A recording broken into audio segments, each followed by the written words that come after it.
All right. I was just sitting at the computer, guys, and I noticed one of my daily visitors is here. He was right beside the tree out there. All right, there he is, going around the maple tree right there. My ruffed grouse, George. He comes and he visits me every day. He actually sits on the window ledge right there by my living room. I've never seen a partridge fly up and sit on a window ledge, but he likes the view.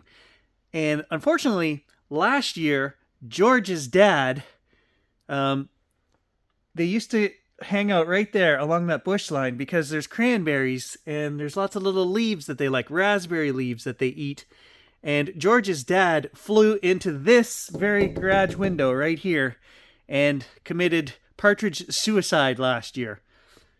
So I'm sure one of the females laid eggs, and this is this year's male that's taken over this area. So I'm just assuming this is George Jr. What I'm trying to do, guys, is I want to go out there and just see if I can get a couple of photos with the 600 mil here. There's snow's coming down very lightly. Let's see if we can get a picture of him. Close-up picture. I'm going to quietly open the garage door. We're going to sneak out if he doesn't fly away, and I'll see if I can get a shot.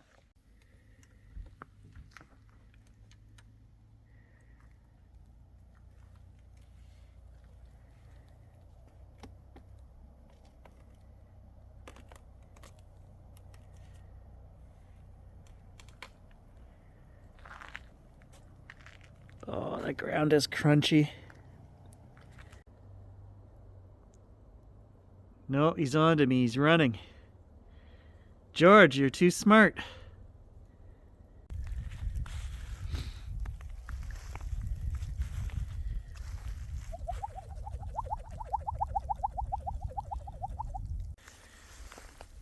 Well, George is quick. He got away on me. I know he went this way. And I see one cranberry left. He missed that one.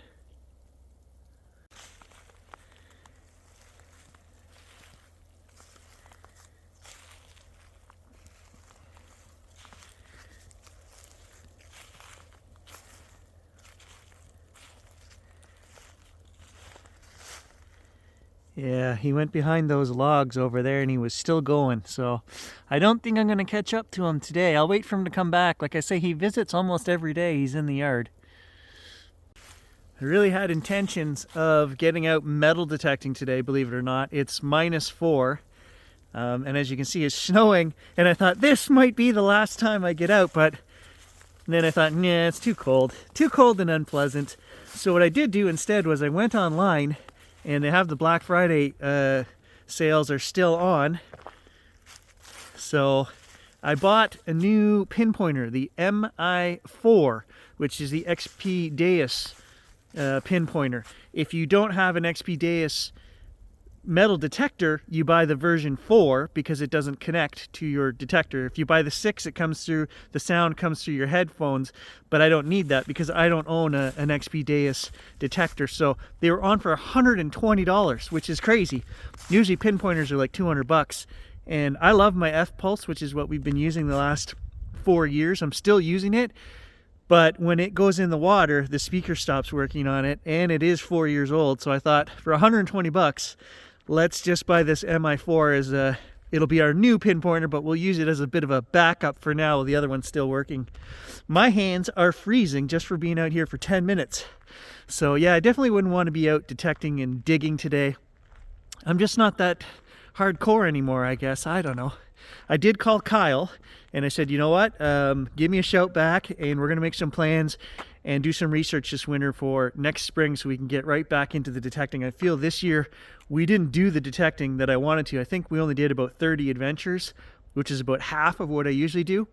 But it's hard when you're going out alone and you know, just guys are working and we can't get our schedules together. And if it would warm up, I would still be willing to go out. The ground isn't frozen yet, but it's cold. And strangely enough, I filled this bird feeder yesterday and no birds have come around. I don't know what's going on. I had to chase the deer away last night because the deer half emptied this one before I scared him away.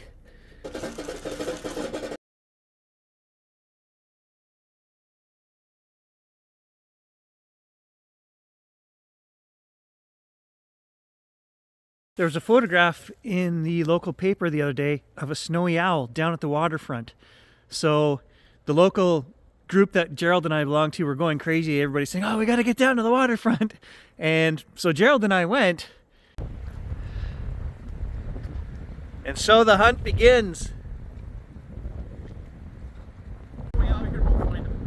Super windy down here today. We've got our binoculars.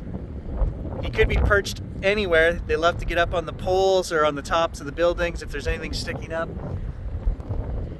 Seagull. I just saw a white bird. I see a lot of seagulls over there. Yeah. All right, I see a lot of white birds over there, Gerald, but none of them look owlish. No, not at all. It seems odd to me to be down here amongst all the buildings looking for snowy owls, but Gerald tells me that he loves it down here. He perches on all the radio antennas, the heat ducts off the top of the buildings. I'm like, okay, I'd like to personally get the owl out in the field on the fence post, but for starters, I'll take him down here if we can get him. I left Gerald back there where my daughter plays volleyball. He's scouting and watching down at that end, and I'm just driving to the far end of the parking lot here to take a look. I can't believe how many seagulls are down here. You don't notice how many white birds there are until you're driving around looking for a white bird. See what I mean? And we haven't seen it yet, but it's going to be a good winter because if it's already there hanging out, it should be there all winter. And sooner or later, we're going to get photos. Now, they're not the photos that I'm particularly after, where you're going to get this owl sitting on the boat or the dock or the church downtown, because that's where this thing is hanging out. I mean, that's great. That's awesome. But I like to get him on a fence post, eating a rabbit, out in the woods, in a tree. That's my dream photo. Okay, so there's some crows going crazy over here. And Gerald keeps telling me every time you hear the crows, you got to go check it out because it could be an owl, and I have a lot of owls around my house.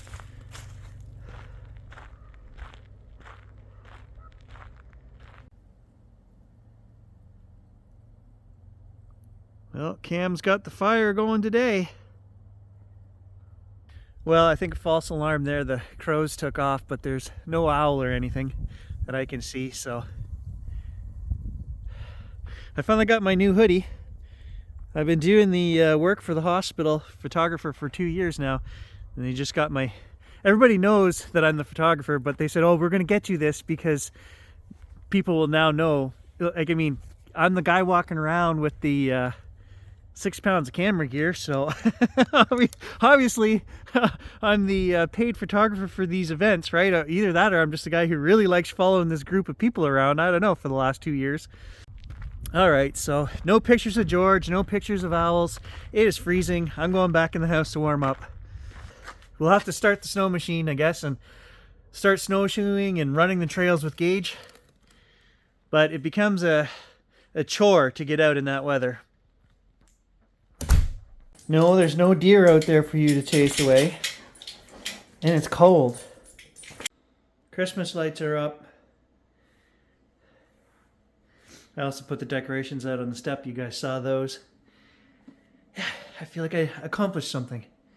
Next week, we're going to do something special. I want you guys to get excited. I don't really want to say too much about it. Chances of this woman watching this video are pretty slim, so I'll mention it here at the end of this video. I have booked an appointment with a psychic.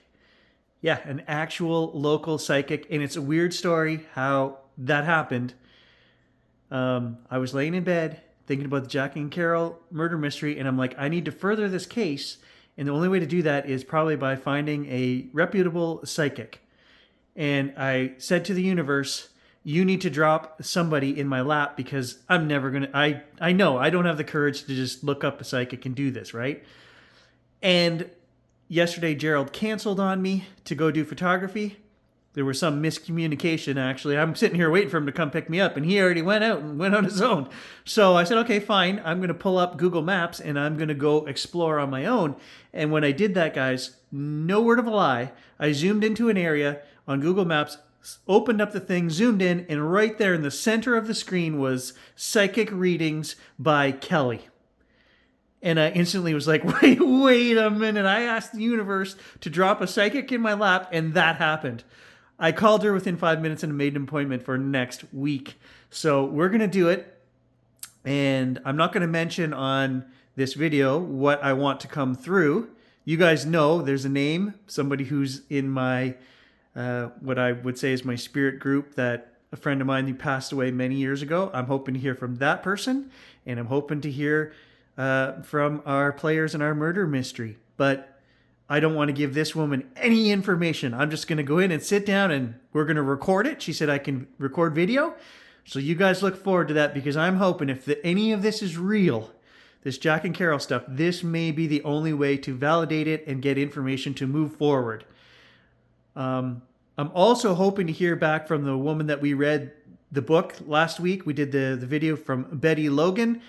I'm pretty sure she's passed on, but I'm hoping to hear back from her estate. I sent an email, and if this woman actually has files and recordings, she did audio recordings of all of the people that Donald Kelly had kidnapped. I'm hoping that she has something in one of her kids' garages or attics, a box of stuff somewhere that they could say, hey, we've got this stuff just sitting here.